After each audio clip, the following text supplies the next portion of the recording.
نحمدہ ونصلی علی رسولہ الکریم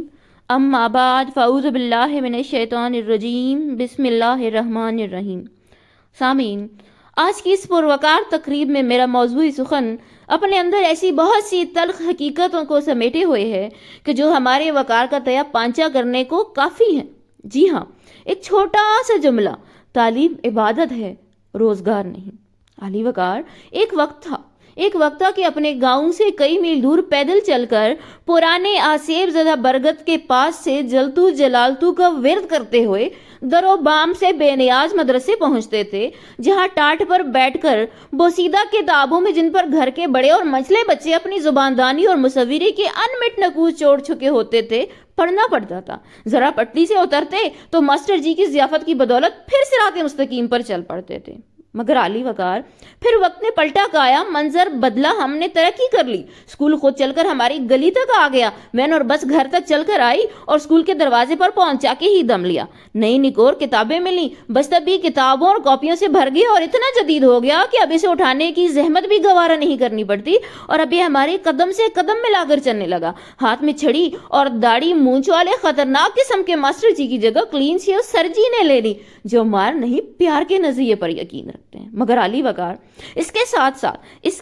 ساتھ السلام علیکم کی جگہ ہماری زبان پر ہیلو ہائے اور صبح و دوپہر بخیر کی جگہ گڈ مارننگ گڈ نون جاری ہو گیا۔ والدین کو ہم نے ابا اما اور آپ جناب کے تکلف سے نکال کر موم ڈیڈ بنا دیا، بلکہ اپنے حق کے نام پر ہمارے ہاتھ ان کے گریبانوں تک پہنچ گئے۔ ہم نے تہذیب یافتہ اور تعلیم یافتہ ہو کر بڑی ہی مہذب گالیاں بھی دریافت کر لی۔ اب ہم کسی کو بدتمیز کہتے ہیں نہ گستاخ اور نہ ہی الو کا پٹھا، بلکہ ایک ادا کے ساتھ ایڈیٹ، نانسن اور ایسی مہذب گالیاں دیتے ہیں کہ جن کی ادائیگی میں کم از کم میری زبان تو میرا ساتھ دینے سے کلی طور پر انکاری ہے۔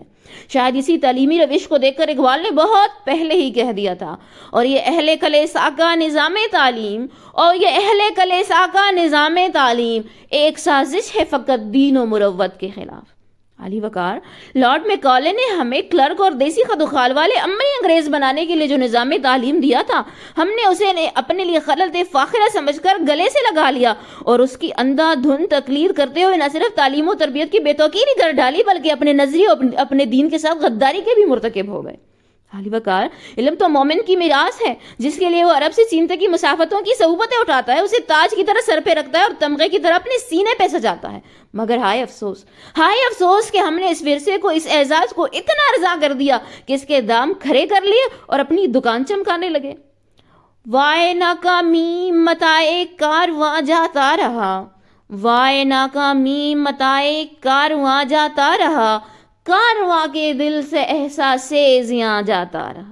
علی وقار، اس علم کے کارخانے کا منافع بڑھانے کے لیے ہم نے پیداوار بڑھا دی، مقدار بڑھا دی، مگر معیار گراتے چلے گئے۔ اب اعداد و شمار تو ہمیں تعلیم یافتہ ظاہر کرتے ہیں، مگر عادات و اطوار چیخ کر ہماری جہالت و بدبختی کا اعلان کرتے نظر آتے ہیں۔ علی وقار، کبھی ہم کتابوں کو رٹ کر امتحان دیا کرتے تھے، مگر پھر ہم آرام طلبوں نے اسے بھی جان چھڑا لی، مقدار اور بڑی، روزگار اور بڑا کاروبار اور بڑا، اور معیار گرتا ہی چلا گیا۔ صدر ذی وقار، کیا آپ نے غور نہیں کیا کہ امتحانات کے دنوں میں روزگار اور منافع کے نئے مواقع اور سامان پیدا ہو جاتے ہیں؟ پاکٹ گائیڈز ہاتھوں ہاتھ بکتی ہیں، فوٹو کاپی والے کو تو پرچے کے روز سر کھجانے کی بھی فرصت نہیں ہوتی، امتحانی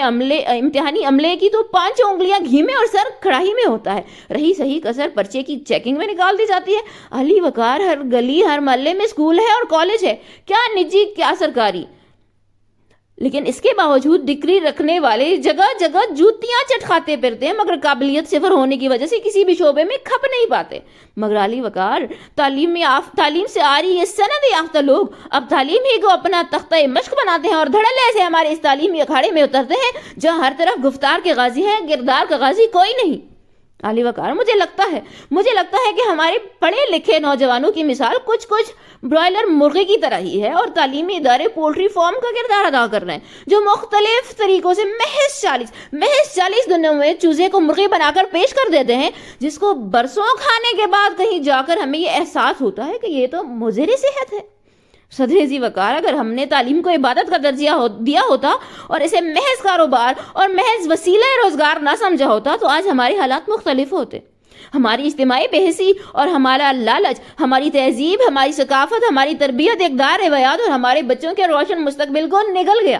عالی وقار، ہم نے خود کو ہی اپنا رازق سمجھ لیا ہے اور ہمہ وقت غم روزگار میں غلطاں وہ پیچان رہتے ہیں، اور اب تو ہم اس مرغے بے زبان کی مانند ہو گئے ہیں جسے کوڑے کے ڈھیر میں سے پڑا موتی ملے تو اسے ناکارہ سمجھ کر پرے پھینک دے اور محض ایک دانے کی تلاش میں سرگرداں رہے۔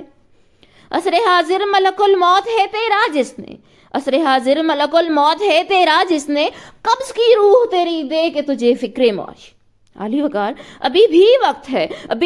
ہے کہ ہم ہوش کے ناخن لیں، حصول علم جیسے مقدس فریضے کو محض روزگار کا وسیلہ نہ سمجھیں بلکہ اسے اپنے اجداد کی میراث سمجھیں، انبیاء کی سنت سمجھیں اور اپنی سوچ اور توانائی کو مادیت پرستی کا غلام بنانے کی بجائے اپنی خودی کی تعمیر میں صرف کریں اور انبیاء کی سنت اور امت مسلمہ کے ورثے کے دور پر تعلیم و تربیت کے پیشے کی آبیاری کریں اور چراغ سے چراغ جلاتے جائیں۔ عالی وقار، آخر میں بس اتنا کہنا چاہوں گی کہ کوئی بھی کام یا چیز جب اپنے اصل مقصد اور محور سے بھٹک جائے تو متاع جاں کی بجائے وبال جاں اور بلائے جاں بن جاتی ہے۔ اللہ سے کرے دور تو تعلیم بھی فتنہ،